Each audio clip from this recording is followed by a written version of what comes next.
Sawa ka na ba sa fried chicken mo, pare? Try mo naman to. Popcorn chicken. Manok na nakachop, pwedeng breast, pwedeng thigh, itlog, toyo, nor chicken powder, paminta, bawang, 5 spice powder, asin, potato starch. Haluin natin. Sa mas malaking bowl, potato starch. Lagyan na natin yan. Tapos i-bread lang natin. Mantika, mainit na ba? Pwede na. Huwag masyadong kumpul-kumpul. Hiwa-hiwalay nyo ng konti. Yan. Yun. Bago kayo magsalang ulit, linis muna ng mantika. Wala po dapat ganun tunog yun. Bagong hugas po yung strainer. Tapos lagi, yung pangalawang salang, mas maganda lagi sa una yan. Ayan o. Mas maganda yung pangalawa. Gawa naman tayo ng spice mix natin, pare. Asin, paprika, 5 spice powder ulit, garlic powder, onion powder, chili powder. Tapos asukal. Syempre, mas masarap pag merong free ants. Dapat talaga may fried basil pa eh. Kaso wala eh. Spice mix. Tos. Oh, pare, napakaganda.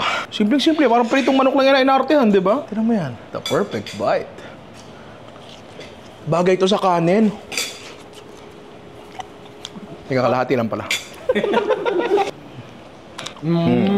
Diba? O, try mo naman sa kanin ito. Oh. Sarap, diba? Tama lang anghang. Try nyo, pare. Parang pritong manok lang yan naman na inarte yan, diba? Sarap, lalo yung darire.